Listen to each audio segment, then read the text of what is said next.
So నా పేరు చంద్రశేఖర్ రుద్రపతి. నేను ఇండియన్స్కి అయితే నా పేరు చంద్రశేఖర్ రుద్రపతి అని చెప్తాను. అదే అమెరికన్స్కి అయితే మై నేమ్ ఇస్ చాంద్ర రుద్రాపతి అని చెప్తా. ఎందుకంటే వాళ్ళు మనం పలికినట్టు వాళ్ళకి నోర్లు పలకవు, వాళ్ళు కూని చేసి పడేస్తారు మన పేర్లు. కాలేజీలో ఇప్పుడు ఈ మధ్య మీరు చూస్తుంటారు, చాలామంది గ్రాడ్యుయేషన్ జరుగుతుంది. గ్రాడ్యుయేషన్ జరిగినప్పుడు మన ఇండియన్స్ పేర్లు వాళ్ళు కూని చేసినట్టు ఎవడు చేయలేడు. నా పేరు శేఖర్ అంటే వాడు శిఖార్ అన్నాడు. సో అట్లా రకరకాలుగా చెప్తారు. అందుకని వాళ్ళకు తగినట్టుగా వాళ్ళకి అర్థమయ్యేలాగా మనం పేర్లు మార్చేసుకుంటాం. కొంతమంది అమెరికాకి పోయి కూడా పేర్లు మార్చేసుకుంటారు. వాడి పేరు జై కిషన్ వాడి పేరు. ఎవడురా జై కిషన్ అంటే నో ఐఎమ్ జాక్సన్ అన్నాడు. ఓ జై కిషన్ పోయి జాక్సన్ మారిపోయినాడు. అట్ట కూడా పేరు మార్చుకుంటారు. ఏంద్రా పేరు మార్చుకున్నావు అంటే దానియాలు మార్చుకోలే అంటారు. ఇంకేం చేద్దాం అప్పుడు కదా. అయితే నేను మా డాడీ సిఆర్పిఎఫ్లో పనిచేసేవారు. నాకు ఒక చెల్లి ఒక తమ్ముడు. మా మమ్మీ స్కూల్లో పనిచేసేది. మా మమ్మీ డాడీ మేనరికం, అక్క కూతురు. సో సిఆర్పిఎఫ్లో మా డాడీ పనిచేసేవారు అనమాట. సో నేను ఒక విధంగా చెప్పాలంటే అందరి దృష్టిలో చాలా మంచోడిని. వీడు అసలు ఎంత మంచోడు వీడు అన్నాడు, అర్థమైందా? మంచి బాలుడు టైప్లో అనమాట. కానీ నేను చేసేది నేను చేస్తున్నా. సో కొంతమంది ఎవరికి తెలియకుండా గిల్లుతారు చూడండి, ఆ బ్యాచ్ మనం అనమాట. సో అందరి ముందు మంచిగా ఉండేవాడిని, కానీ నాలో ఆ చెడుతనం అనేది మాత్రం బ్రహ్మాండంగా ఉంది. చర్చికి మాత్రం పోవడం ఎప్పుడు మానేయాల. చిన్నప్పుడు కూడా రక్షించబడక ముందు కూడా మందిరానికి ఎప్పుడు మానేయాల. నేను ఇప్పటికి రక్షించబడి 35 సంవత్సరాలు. 1990వ సంవత్సరంలో మా ఫ్రెండ్ ఈ విధంగా మందిరంలో నేను వస్తున్నప్పుడు 10th క్లాస్ హాలిడేస్ అయిపోయిన తర్వాత పద ఏం చేద్దాం, టైంపాస్ చేయాలా. 3 నెలలు 10th క్లాస్ హాలిడేస్ తర్వాత ఎక్కువ సెలవులు వస్తాయి కదా. 3 నెలలు ఏం చేద్దాం, టైంపాస్ చేద్దాం, సరే హెబ్రోన్ పోదాం పదాన్ని. సో పోయినప్పుడు దేవుడు నన్ను తప్పిపోయిన కుమారుడు యొక్క స్టోరీ ద్వారా తిమోతి అంకుల్ వాక్యం చెప్తున్నారు. రాత్రి నేను మే 27వ తేదీన 8:30కి నా జీవితాన్ని ప్రభుకి నేను సమర్పించినాను. దాని తర్వాత అదే మీటింగ్స్లో అదే క్యాంప్లో నేను బాప్తిసం కూడా తీసుకున్నాను. ఇంటికి వచ్చి చెప్పిన నేను బాప్తిసం పొందినాను. పేరెంట్స్ చాలా హ్యాపీ అయ్యారు. ఎందుకంటే మా మమ్మీ డాడీ అంతకుముందు నామకార్థంగా ఉండేవాళ్ళు. ముందు మా అమ్మ రక్షించబడింది, తర్వాత మా అమ్మ ప్రార్థన చేస్తూ మా డాడీ రక్షించబడ్డాడు. సో మా డాడీ రక్షించబడక ముందు ఏం చేసేవాడు అంటే మా అమ్మని మీటింగ్కి పోనిచ్చేవాడు, వచ్చినాక కొట్టేవాడు. అయినా కూడా ఓపికగా ఆమె ప్రార్థన చేస్తూ ఒక రోజున మా డాడీ రక్షించబడ్డాడు. ఎట్లా అయిపోయిందంటే మా ఇంట్లో పరిస్థితి పోటీ అయిపోయేది అనమాట. నువ్వు ఎన్ని వచనాలు నేర్చుకున్నావు, నేను వచనాలు నేర్చుకుంటా, మా మమ్మీ డాడీ ఆ విధంగా. సో మమ్మల్ని ఎగ్జామ్ ఉన్నా, జ్వరం ఉన్నా, ఏ పరిస్థితి ఉన్నా, మందిరం తలుపులు తెరవబడ్డాయనంటే నువ్వు మందిరంలో ఉండాలా. ఆ మీటింగ్ ఉంది అనంటే ఇక్కడ కనపడాలి, వేరే నాకు ఛాన్సే లేదనమాట. ఆ విధంగా మా తల్లిదండ్రులు మమ్మల్ని పెంచినారు. నిజంగా నేను ఎంతో ధన్యుణ్ణి. మా డాడీ మమ్మల్ని వాక్యము ఎంత ప్రేమించాలి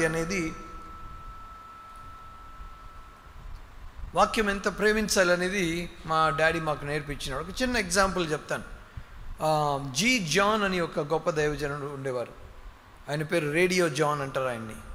ఆయనకు ఒక సిలోన్ రేడియోలో ఒక ప్రోగ్రాం ఉండేది. మనం ఒక బైబిల్ పల్లవి కూడా పాడతాం కదా, వేద పుస్తకమా ఆయన రాసింది. ఆయన ప్రోగ్రాంకి ముందు రేడియోలో వచ్చిన పాట ఇది. మంచి దైవజనుడు. మన సాంగ్ బుక్స్లో కూడా, మా సియోను గీతాలు కూడా చాలా పాటలు రాసినారు ఆయన. అయితే ఆయన ఒకరోజు మేము చెన్నైలో ఉన్నాం. అప్పుడు ఆ చెన్నైలో పెరంబూర్ అనే స్థలంలో తెలుగు వాళ్ళు చాలామంది ఉంటారు. చెన్నైలో అప్పుడు మెడ్రాస్ అనేవాళ్ళు. ఎట్లుంటుంది అని అంటే అది తమిళ్ ప్రాంతం అయినా సరే కొన్ని ప్రాంతాలలో తెలుగు వాళ్ళు ఎక్కువగా ఒకే దగ్గర ఉంటారు. ఆ విధంగా పెరంబూర్ అనే స్థలంలో తెలుగు బాప్టిస్ట్ చర్చ్ ఉన్నది. వాళ్ళు స్పెషల్ మీటింగ్స్ పెట్టారు. దానికి జీ జాన్ అంకుల్ని పిలిచారు వాళ్ళు. సో మాకు కూడా ఇన్ఫర్మేషన్ వచ్చింది జీ జాన్ గారు వస్తున్నారని. సరే మేము కూడా వెళ్ళినాం. మేము వెళ్తే ఆ రోజు ఉదయము అంకుల్ ఒక బైబిల్ స్టడీ చెప్పినారు. ఏం చెప్పినారంటే యోబు గ్రంథం 14వ అధ్యాయం 14వ వచనంలో ఒక మాట ఉంటుంది, ఒక నరుడు మరణించిన తర్వాత తిరిగి బ్రతుకునా అన్న మాట ఉంటుంది. Well a man live after he dice ఉంటుంది కదా. మీటింగ్స్ అయిపోతానే ఆ సోడా బాటిల్ ఎక్సైట్మెంట్ ఉంటుంది, మొత్తం ప్రపంచాన్ని మార్చిపడేయాలి అని. మా కొడుకు కూడా అంతే. ఇప్పుడు ఈ మధ్య మా వాడిని ఏదైనా మీటింగ్ పంపిస్తే కనుక నాకు భయం, వాడు వస్తానని నేను పోతా మినిస్ట్రీకి అంటాడు. ఆగ్రహనైనా కొన్ని రోజులు ఆగని చెప్పాల్సి వస్తుంది, ఎందుకంటే reality it has to be a reality. So ఆ విధంగా నేను వెళ్ళిపోదామని అనుకుంటే మా డాడీ మాట వినట్లే. నేను పరిచర్యకి వెళ్ళిపోతాను. ఇప్పుడు ఆత్మీయ సంగతులు మాట్లాడితే ఇంట్లో ఎవరేమంటారు, ఇంకా పరిచర్యకి పోతానంటే డాడీ నట్టు అడ్డం చెప్పిండు అనుకోండి, ఎవరైనా ఏం మనిషివే నువ్వు, మీ పిల్లలు దేవుని సేవ చేస్తానంటే అడ్డం పోతున్నామని మా నాయన చెప్తారు. సో మా నాయన కూడా తెలివైనోడే, నేను చెప్తే వీడు వినట్లేదని పోయి మా సార్కి చెప్పిండు. సో మన ఇంట్లో వాళ్ళు చెప్పకపోతే మన ఇంట్లో ఉంటారు కదా ఒకరు. సో మా సోషల్ స్టడీస్ సార్ వచ్చి ఆయన నాతో మాట్లాడినాడు, ఐడియా బాగుంది కానీ నువ్వు కొంతకాలం వెయిట్ చేయి, మంచిగా చదువుకో, మంచిగా చదివి దాని తర్వాత సేవకు రమ్మన్నాడు. ఆయన నన్ను ఏదో శాంతిపరచడానికి చెప్పిండేమో తెలియదు కానీ మంచి ఐడియా ఇచ్చినాడు. అప్పటి నుండి నేను మంచిగా చదవడానికి ఇష్టపడ్డా. చాలా చక్కగా చదువుకోవాలి, మంచి డిగ్రీలు సంపాదించాలి అనేది నేను స్టార్ట్ చేశాను. మా కొడుకు మొన్న అంటున్నాడు, డాడీ నీ పేరు కంటే నీ డిగ్రీలో పొడుగున్నాయని అన్నాడు. సో ఆ విధంగా దేవుడు నాకు అవకాశం ఇచ్చి, ఒకసారి సెట్ చేసి don't touch it please, yeah once you set it leave it. So ఆ విధంగా నేను నిజాం కాలేజ్లో నేను నా డిగ్రీ చేశాను. దాని తర్వాత మాస్టర్స్ చేసి దాని తర్వాత డిప్లొమా ఇన్ మేనేజ్మెంట్ చేసి దేవుడు నన్ను అమెరికా దేశానికి వేదాంత విద్యకి తీసుకెళ్ళినాడు. చాలామందికి అమెరికా పోవడానికి ఏదో కథలు చెప్తారేవా అని అంటారు కదా. నా జీవితంలో ఒక మాట మాత్రం నిజం, ప్రతి అడుగులో దేవుని వాక్యం నాకు సహాయం చేస్తూ వచ్చినాడు. ప్రతి వచనం నేను చూపించగలను. నేను అమెరికా వెళ్ళడానికి 1 కొరింథీ 16వ అధ్యాయం 9వ వచనము దేవుడు నాతో మాట్లాడినాడు. I will wait in Ephesus and Pentecost for a great door for effective work has open for me అని ఉంటుంది. అంటే great door for effective work, ఒక పెద్ద ద్వారము దేవుడు నీకు తెరుస్తున్నాడు అన్నాడు. సో నేను ఇండియాకి నుండి నేను యూఎస్కి వెళ్ళకముందు నేను ఇంజనీర్స్ అండ్ డాక్టర్స్కి నేను ఇంగ్లీష్ చెప్పేవాడిని. నా స్టూడెంట్స్ అందరూ ఇంజనీరింగ్ అండ్ మెడికల్ స్టూడెంట్సే. నేను బహుశా ఒక 60,000 మందికి నేను చదువు చెప్పింటా. సో ఆ రోజు పొద్దున నేను చదువుకున్న తర్వాత నేను ఆ రోజు కంటే ముందే నేను సింగపూర్ నుండి వచ్చినాను. హగ్గై ట్రైనింగ్ తర్వాత వచ్చిన తర్వాత నెక్స్ట్ డే దేవుడు నాతో మాట్లాడుతున్నాడు, great door and effective work. అర్థం కాల.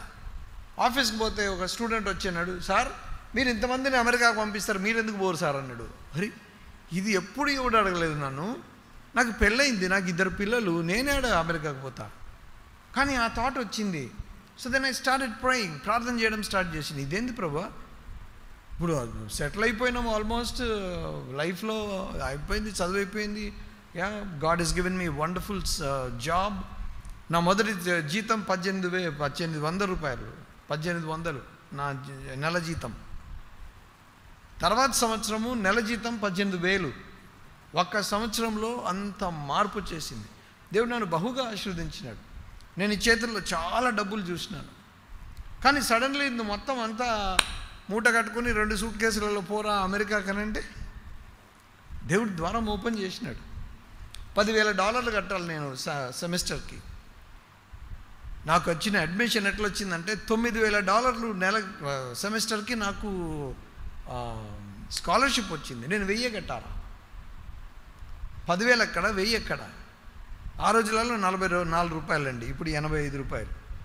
అయినా కూడా దేవుడు అద్భుతంగా ద్వారం తెరిచాడు. సో అక్కడ పోయి చదువుకున్న తర్వాత సాధారణంగా అక్కడ పోయిన తర్వాత ఎవరు కూడా నేను ఇండియాకి వచ్చేస్తాను ప్రభా, అని సాధారణంగా అట్లాంటి ప్రార్థన చేయరు. ఇక్కడనే నాకు ఏదో ఒక జాబ్ ఇప్పి ప్రభు అని ప్రార్థన చేస్తారు. కానీ ఎందుకో కానీ నేనైతే ప్రార్థన చేసి సేవ ఎక్కడైనా ఒకటే, ఇండియాలో చేయమంటే చేస్తాను, అమెరికాలో చేయమంటే చేస్తాను అని ప్రార్థన చేసుకొని నేను అప్పుడే ఇంకోసారి నేను ఇండియాకి సెలవుల్లో వచ్చి మళ్ళీ నేను ఇక్కడ నుండి తిరిగి వెళ్ళిన తర్వాత నెక్స్ట్ డే తర్వాత రోజు మళ్ళీ నా మౌన ధ్యాన సమయంలో దేవుడు నాతో మాట్లాడినాడు. జకరియా 3:7 ప్రకారంగా నేను ఇక్కడ నీకు వీరి మధ్యలో నిలబడే స్థానము ఇచ్చేదను అని ఉంటుంది. అక్కడ నాకు అర్థం కాలేదు, నిలబడేది ఎవరు? బోధకులే. నాకు ఇప్పుడన్నా ఏమైనా అర్థం కాలేదనుకోండి వాక్యము, నాకంటే సీనియర్స్ని అడుగుతాను నేను, అన్న ఇది నాకు అర్థం కాలేదు, ఏమైంది, ఇది దాని అర్థం చెప్పండి అని. అందరు కూడా ఒకే మాట అన్నారు, నీకు జాబ్ వస్తుంది అమెరికాలో. మా ఫ్యామిలీలో నేను ఫస్ట్ వచ్చినోడిని, నాకెవరు సహాయం చేసేవాళ్ళు లేరు. ఎవరు ఎట్లా వస్తుంది జాబ్? దేవుని వాక్యము మనం నమ్మినప్పుడు దేవుడు అద్భుతాలు చేస్తాడు. మనకు ప్రాబ్లం ఏంటంటే దేవుని వాక్యం మన చేతిలోనే ఉంది, కానీ మనము నమ్మం. అది ప్రాబ్లం. మనం నమ్మం కాబట్టి మనము సాధించలేకపోతున్నాం. దేవుని వాక్యం మనం అంటే మన స్వశక్తి మీద మనం ఏం ఆధారపడటం లేదు. దేవుని వాక్యంలో man shall not live by bread alone కదా, మనుషుడు రొట్టె వలన మాత్రమే కాకుండా కదా, బాగానే చెప్తాం. నిజంగా మన జీవితంలో వచ్చే వరకు నువ్వు నమ్ముతామా? నమ్మాలి. నా జీవితంలో నేను చేసినాను అట్లాంటి పని. నాకేం లేదు, నాకు బ్యాక్గ్రౌండ్ లేదు, నాకు తెలిసిన వాళ్ళు నాకు సపోర్ట్ చేసే వాళ్ళు లేరు. ఒక విధంగా చెప్పాలంటే మన భాషలో చెప్పాలంటే నాకు ఎవ్వరు దిక్కు లేరు. నా దిక్కు ఒక్కడే, ఎవరంటే ప్రభువైన యేసుక్రీస్తు వారు, దేవుని యొక్క వాక్యం.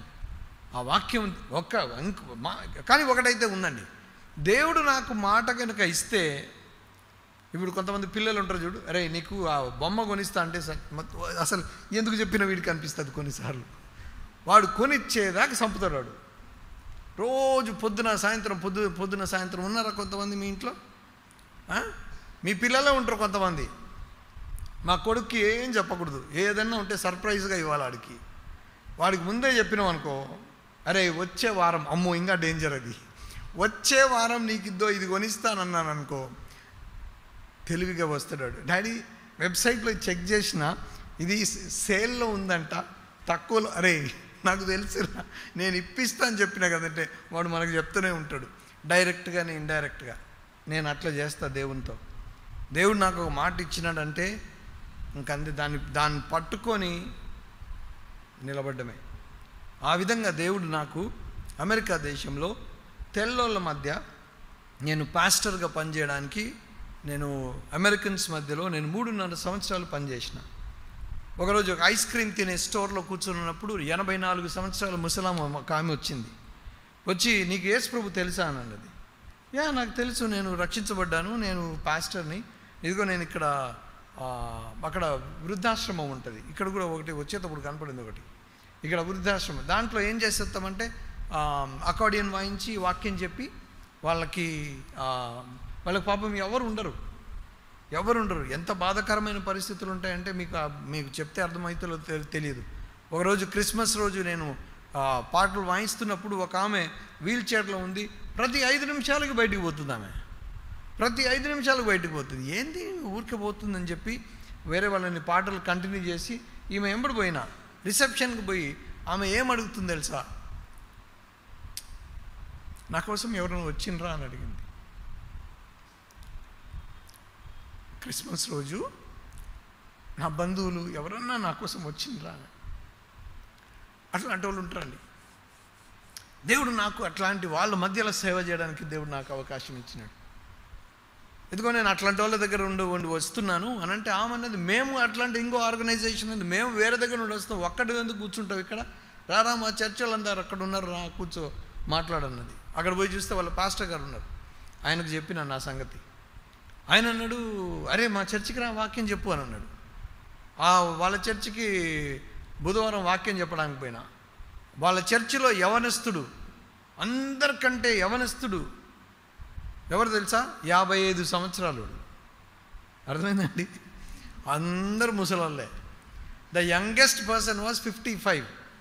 నేను ప్రిపేర్ అయిన సబ్జెక్టు మొత్తం వాళ్ళని చూస్తాను, ఆగిరే ఎగిరిపోయింది. ఆడ ఏం చెప్తావు వీళ్ళకి? ప్రార్థన చేసుకున్న ప్రభువా నా మెసేజ్ కూడా ఎగిరిపోయింది, దేవుడు నాకు సాయం చేసినాడు. దాని తర్వాత ఆయనకు చెప్పిన, నాకు దేవుడి వచనం ఇచ్చినాడండి, జకర్యా 3:7 ఇచ్చినాడు, దీని అర్థం ఏంటో తెలియలేదంటే ఆయన అన్నాడు నీకు జాబ్ వస్తుందని. ఆ విధంగా ఆయన నన్ను వేరే వాళ్ళకి పరిచయం చేస్తే 2009లో దేవుడు నాకు జాబ్ ఇచ్చినాడు. 2009 మీకు ఎవరికన్నా గుర్తుంటే ఆ టైంలో రిసెషన్ ఉన్నది, అందరికీ జాబ్స్ పోతున్నాయి. అందరికీ జాబులు పోతున్న సమయంలో నాకు ఒక ఉద్యోగాన్ని సృష్టించి దానికి ఒక బడ్జెట్ తయారు చేసి వాళ్ళు నాకు అమెరికా దేశంలో నాకు పాస్టర్గా నేను జాబ్ చేయడానికి ఇచ్చారు. దాని తర్వాత దేవుడు నాకు వేరే ఆశీర్వాదాలు, నాకు ఇమిగ్రేషన్ బెనిఫిట్స్ కానీ, దాని తర్వాత మా భార్య పిల్లలు రావడానికి సహాయపడ్డారు. దాని తర్వాత మేము అక్కడి నుండి మన న్యూ జెర్సీకి వెళ్ళిపోయి ఇప్పుడు డెలవేర్ అనే ప్రాంతంలో, అంటే ఫిలడెల్ఫియా దగ్గర ఉంటుంది, 45 నిమిషాలు ఎయిర్పోర్ట్ నుండి, ఫిలడెల్ఫియా ఎయిర్పోర్ట్. సో నేను అక్కడ ట్రాన్స్ఫర్మేషన్ చర్చ్ అనే సంఘానికి నేను కాపరిగా పనిచేస్తున్నాను. నేను అమెరికాలో ఎక్కడ ఏ ఉద్యోగం చేయలే, నేను పోయిందే వాక్యం చదువుకోవడానికి, వాక్యం నేర్చుకోవడానికి. దాని తర్వాత నుండి నేను ఫుల్ టైం సేవలో ఉన్నాను. ఈ సంవత్సరము దేవుని యొక్క సహాయం ద్వారా మేము న్యూ జెర్సీ, మా ఇంటి నుండి 1.5 గంటల ప్రయాణము, అంత దూరంలో ఇంకొక సంఘాన్ని కూడా స్థాపించినాం, New Jersey house of prayer. So ఈ 2 సంఘాలు నేను అక్కడ నడిపిస్తున్నాను. నా భార్య పేరు జ్యోతి, సిటీ బ్యాంక్లో ఆమె వైస్ ప్రెసిడెంట్గా పనిచేస్తుంది, సైబర్ సెక్యూరిటీ. నాకు 2 పిల్లలు. సో మా పాప రూత్, ఎంత అని అనుకుంటున్నారు కదా, నాది బాల్య వివాహం అండి. ఓకే, సో మా పాప 26 years old, ఆమె మాస్టర్స్ చేస్తుంది, బ్యాంక్ ఆఫ్ అమెరికాలో కూడా పనిచేస్తుంది. మా కొడుకు కాలేజ్ ఫైనల్ ఇయర్లో ఉన్నాడు, అండ్ నాకంటే పొడుగుంటాడు వాడు. సో క్రిమినల్ జస్టిస్ ప్రోగ్రామ్ చేస్తున్నాడు. సో మేమందరం రక్షించబడ్డాము. నా 2 బిడ్డలకి నేను బాప్తిసం ఇచ్చినాను. వాళ్ళ సేవలు చాలా హెల్ప్ చేస్తారు. మా వైఫ్ సిస్టర్స్ మినిస్ట్రీ కానీ, కుకింగ్ చాలా ఇంపార్టెంట్ కదా, మార్తా మినిస్ట్రీ చాలా ఇంపార్టెంట్. మేము ఇక్కడ ఎంత వాక్యం చెప్పినా పస్తుకు పంపించేస్తే బాగుండదు కదా. So she does a very good job. మా పాప టెక్నాలజీ అంతా తను చూసుకుంటుంది. సండే స్కూల్ మినిస్ట్రీ కూడా. చిన్నపిల్లలతో ఎంత సన్నిహితంగా ఉంటుంది అని అంటే, ఇప్పుడే పుట్టిన బిడ్డని మా పాపకి ఇచ్చేసి మీరు వెళ్ళిపోవచ్చు, అంత చక్కగా చూసుకుంటుంది, అంత నమ్ముతారు తల్లిదండ్రులు. వాళ్ళ పిల్లలు మాటలు వినకపోతే వచ్చి రూత్ ఇది వింటలేదు ఒకసారి చూడంటారు. తల్లిదండ్రులకు వినరేమో కానీ దీనికి వింటారు, అదే విచిత్రం. మా కొడుకు అన్ని ఇన్స్ట్రుమెంట్స్ వాయిస్తాడు. అక్కడ అమెరికాలో తెల్లోల మధ్యలో వర్షిప్ లీడర్గా పనిచేస్తున్నాడు. నేను 8వ తేదీ నేను తిరిగి వెళ్ళిపోవాలి, కానీ 2 వారాలు నా కొడుకుని నేను చూడను, ఎందుకంటే he's going for worship conference Virginia బీచ్లో ఆయన 1 వారము అక్కడ వర్షిప్ లీడ్ చేస్తాడు. సో ఈ విధంగా మా ఫ్యామిలీ, మా సంఘము, నా పరిచర్య, దేవుడు నాకు ఇంకొక పెద్ద సంగతి నాకు జరిగింది. అదేంటంటే నాకు ఓపెన్ హార్ట్ సర్జరీ జరిగింది. నాకు 9 గంటలు నా సర్జరీ, నా గుండె కోసేసి ఓపెన్ చేసేసి, దాని తర్వాత 5 బ్లాక్స్ ఉన్నాయి నాకు. 5 బ్లాక్స్ తీసేసిన తర్వాత నాకు గుండెలో ఒక మెటల్, టైటానియం అంటారు కదా, టైటానియం అనే మెటల్ పెట్టినారు నా గుండెలో. సో దీనివల్ల నాకేమవుద్దనంటే నాకు బ్రెయిన్లో, నా మెదడులో ఇట్లా శబ్దము 24 గంటలు వస్తుంది, ఇప్పుడు కూడా వస్తుంటుంది, కొన్నిసార్లు నిద్రపోలేను. సో దాని తర్వాత నాకు కాంప్లికేషన్స్ చాలా ఎక్కువ. అంటే నా బ్లడ్ లెవెల్స్ నేను చూసుకోవాలి, అది ఎక్కువైతే కనుక నాకు కట్ అయితే కనుక నాకు 6 గంటలు నాకు రక్తము ఆగదు. సో అట్లాంటి డేంజర్ ఉంటుంది. కొన్నిసార్లు రక్తం గడ్డగట్టే డేంజర్ ఉంటుంది. అయినప్పటికీ దేవుని యొక్క కృప ఏంటంటే, నా సర్జరీ తర్వాత దేవుడు నా పరిచర్యని ఇంకా విస్తరింపజేసినాడు. నేను ఎట్లా చెప్పాలంటే, నేను చనిపోవడానికి రెడీ అయిపోయాను. నాకు తెలిసినప్పుడు, నాకు ఓపెన్ హార్ట్ సర్జరీ చేయాలి అన్నప్పుడు నేను చనిపోవడానికి రెడీ అయిపోయాను. నా లాజిక్ చూడండి. అప్పటికి 48 సంవత్సరాలు నాకు. సో నేను 15కే రక్షించబడ్డా కదా, తొందరగా తీసుకుపోవడానికి తొందరగా రక్షించుకున్నాడేమో దేవుడు అనుకున్నా. అర్థమైందండి? తొందరగా తీసుకుపోవడానికి తొందరగా రక్షించుకున్నాడు అనుకున్నా. కానీ దేవుడు నాకు వాగ్దానం ఇచ్చినాడు, నువ్వు బ్రతుకుతావు అన్నాడు. నాకు సర్జరీ జరిగే 1 గంట ముందు దేవుడు నాతో మాట్లాడినాడు. మొదటి రాజులు 17:23 ద్వారా నువ్వు బ్రతుకుతావు అన్నాడు. క్లియర్గా చెప్పినాడు. ఇంకంతే, ఆ ధైర్యంతో ఇంకా నేను చావను అనుకున్నా. అంతే, నేను చావను అనుకొని పోయినాను సర్జరీకి. ఆ విధంగా సర్జరీ తర్వాత చాలా చాలా కష్టం. Surgery is a very very difficult thing. ఇప్పుడు ఈ మెట్టు ఉంది కదా, ఆ మెట్టు కూడా ఎక్కలేమండి, ఒక్క మెట్టు కూడా ఎక్కలేము. బెడ్లు కొన్నిసార్లు హాస్పిటల్లో ఇట్లా కొద్దిగా ఇట్లా స్లాంట్గా ఉంటుంది కదా, ఇట్లా జారిపోతాం కిందికి. ఆ కాలుని మనము సపోర్ట్ తీసుకొని వెనక్కి మనము రావాలన్నా కూడా రాలేము. ఆ పనికి కూడా మనము నర్సుని పిలవాల్సి వస్తుంది. నాకు జ్ఞాపక శక్తి చాలా ఎక్కువ. ఎందుకు దేవుడు ఇచ్చాడో నాకు తెలియదు. 40 సంవత్సరాల క్రిందట ఏ సంఘంలో ఏ సేవకుడు ఏ వాక్యం చెప్పినాడు ఇప్పుడు అడగని నేను చెప్తా. అట్లాంటిది నా సర్జరీ అయిపోయిన 5వ రోజు నాకు మతిమరుపు వచ్చింది. మర్చిపోయినా అంతా. హాస్పిటల్ వాళ్ళని అడుగుతున్నా, అసలు నేను ఇక్కడికి ఎందుకు వచ్చినా అన్న. అదేదో సినిమాలు అంటారు, మేము కాము ఓకే ఎక్కడికి వచ్చినా నేను అన్నట్టు. That happen with me. నాకు జ్వరం వచ్చిందా, ఏమైంది నాకు అని నేను అడుగుతున్న వాళ్ళని. వాళ్ళు, బాబు ఏం మాట్లాడుతున్నావా, ఒక మనిషి మీద నుండి ట్రక్ పోతే ఎట్లుంటుందో తెలుసా అంటే, అదే అట్టాడితే నీకు జరిగిందన్నారు. సో వెంటనే మా వైఫ్కి కాల్ చేస్తే మా సంఘం అంతా పరిగెత్తుకుంటూ వచ్చినారు. వచ్చి అప్పటికి కొద్దిగా సెట్ అయిపోయింది. మతిమరుపు ఉంది ఇప్పుడు, ఓకే వీడు మర్చిపోయిండేమో అనుకుంటారేమో, ఆ రోజు వచ్చేసింది. So no problem. నేను చాలా ధన్యున్నండి. ఎందుకు తెలుసా, నా సర్జరీ టైంలో ప్రపంచంలో ప్రతి ఖండంలో నా గురించి ప్రార్థన చేసినారు. I'm a very blessed man. ఈరోజు నేను బ్రతుకున్నానంటే విశ్వాసుల ప్రార్థన వలన, దేవుని చిత్తం వలన. కాబట్టి నేను అబుదాబికి కాన్వకేషన్ కోసం వచ్చాను. ఇంత దూరం వచ్చినాం కదా, మన దేశం కూడా ఒకసారి చూసిపోదామని ఇక్కడికి వచ్చాను. నేను రాకముందే అన్న 4, 5, 6 4, 5, 6 అని అన్న మాట్లాడినప్పుడు నేను చాలా ఆలస్యంగా అన్నకి నేను సరే అని చెప్పాను. కానీ నాకు చాలా బాధ వేసింది. ఐఎమ్ సారీ అన్న, I took so long. But దేవుని చిత్తం. కాబట్టి ఈ కొన్ని దినాలలో మనం దేవుని వాక్యంలో 2వ రాకడ గురించి కొన్ని సంగతులు మనము ధ్యానించుకుందాం. సో కొంతమందికి